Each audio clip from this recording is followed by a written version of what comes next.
You don't translate because your English is bad. You translate because you are trying to build perfect sentences. When someone asks you a question, you don't speak.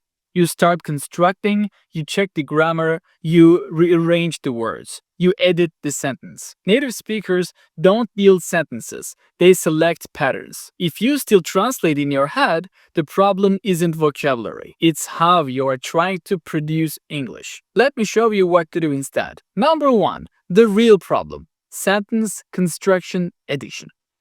Let's clear something up. Most people say, I translate in my head, but that's not exactly true. You're not translating word by word like a dictionary. You're doing something more complicated. You're building the entire sentence in your native language first, then trying to rebuild it in English. That's the real issue. And it's exhausting. Let's break down what actually happens. Step 1. An idea appears in your mind, but it appears in your native language. Step 2. You start organizing it. Word order mapping. Okay, subject first, then verb, and then object. Step 3. You assemble grammar. Is it past, present perfect? Should I use have been? Step 4. You try to make it perfect. You don't want mistakes, so you refine it, you polish it, you check it again. And by the time your sentence is ready, the moment is gone. This is not translation, this is sentence construction addiction. You are addicted to building the correct sentence before speaking. But here is the problem: speaking is not writing. Conversation does not wait for perfection. Native speakers don't assemble grammar in real time. They don't map word order consciously. They don't construct sentences like engineers. They retrieve patterns. They use ready-made structures. I think the thing is, it depends, I guess. These are not built, they are selected. But when you rely on construction instead of selection, you feel slow. Because construction is heavy, selection is fast. And fluency is speed, not intelligence, not grammar knowledge. Speed. So the real issue isn't that you translate, it's that you don't trust incomplete language. You don't trust simple structures. You don't trust patterns. So you build. And building takes time. That's why you feel stuck. Not because your English is weak, but because you're using the wrong speaking mechanism. Number 2, why your brain does this. The neuro perspective. Here's something most English videos never explain. Your brain is not translating because you are bad at English. Your brain is translating because it doesn't feel safe. Let me explain. The brain always chooses the most efficient and safest route. When you speak your native language, you have automatic patterns, ready-made structures. Your brain doesn't build sentences, it retrieves them. But in English, if you don't have automatic patterns ready, your brain has only one option left: construction. It goes back to what feels safe, your native language logic, because that system is strong, stable, and familiar. So it says, let's build this carefully. Let's not mess up. Now, here's the second trigger: risk perception. When you feel judged, when you feel evaluated, when you fear making mistakes, your brain activates a safety mechanism. And safety mode slows everything down. It says, check the grammar, check the word order, don't say it wrong, don't embarrass us. And the moment safety mode turns on, fluency turns off.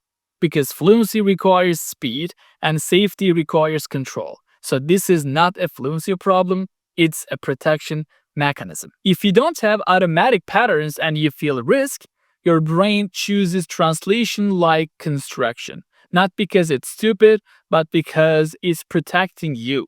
And here is the important shift. You don't fix this by learning more grammar. You fix this by building automatic patterns and reducing perceived risk. Once patterns become automatic and speaking feels safer, the translation feeling disappears naturally.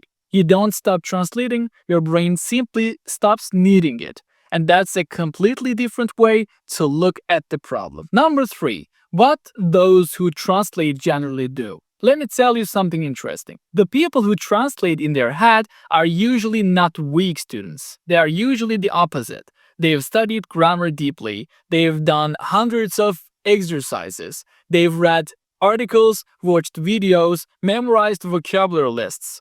They understand English very well, but here's the pattern. They've trained input, not output. They've trained recognition, not retrieval. Reading trains you to understand structure. Grammar exercises train you to analyze structure. But speaking requires something completely different. It requires retrieval under pressure. And that's a separate skill. You can know the word, but not access it fast enough. You can understand the tense, but not choose it quickly. That gap between knowledge and speed is where translation happens. Because when retrieval is slow, the brain defaults to construction. And construction feels like translation. Now, here is the academic truth. Fluent is not about how much you know. It's about how fast you can access what you know. That's called processing speed. And processing speed improves with one thing: spontaneous speaking. Not memorizing, not reading, not watching. Speaking. Under light pressure, repeatedly. So if you translate in your head, it doesn't mean you are bad at English. It usually means you are a good student who didn't translate spontaneous output. You build knowledge, but you didn't build speed. And fluency lives in speed. Number 4, the real problem: processing speed. Let's simplify everything. Fluency is not vocabulary size. Fluency is not grammar knowledge. Fluency is processing speed. It's how fast your brain can decide what to say next. When a native speaker talks, they don't build sentences. They don't think, okay, subject and verb, object and tense. They don't assemble, they select. That's the difference. They choose from patterns they've used thousands of times. It depends. I mean, I guess, the thing is, these are not created in the moment, they are retrieved instantly. Selection is fast, construction is slow. And when you rely on construction, you feel like you are translating. Because construction takes time. Time creates silence. Silence creates pressure. Pressure creates more construction. And the cycle continues. But when you train processing speed, something changes. Your brain stops asking, how do I build this correctly? And starts asking, which pattern fits here? That's what native speakers do. They don't construct language, they choose it. Fluency is not intelligence, it's pattern availability plus fast decision making. And once you understand that, you stop trying to learn more words. You start trying to use the words you already know faster. Number 5, the mental editing problem. There is one more thing happening, and this one is quiet, invisible, but powerful. Before you speak, you edit. You don't just think of an idea. You filter it, you correct it, you upgrade it, you replace them with better ones. And all of this happens in seconds. This is your internal editor. And it feels responsible, it feels smart. It feels like it's helping you avoid mistakes, but it's actually slowing you down. Your internal editor says, wait, that tense might be wrong.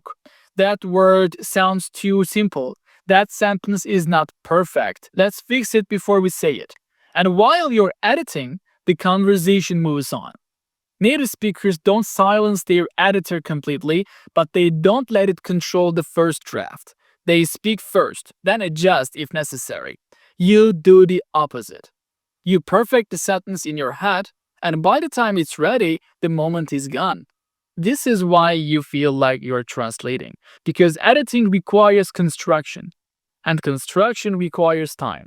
Fluency requires tolerance for imperfection. If you want to stop translating in your head, you don't just need faster vocabulary. You need to weaken your internal editor. You need to allow first drafts, messy drafts, incomplete drafts. Because speed comes from movement, and editing stops movement. Your problem isn't that you don't know English. Your problem is that you don't allow imperfect English to leave your mouth. And until you do, your brain will keep constructing. And construction will always feel like translation. Yeah. Now, you don't translate because you are bad at English. You translate because you are trying to be perfect. Stop building, start speaking. That's where fluency begins.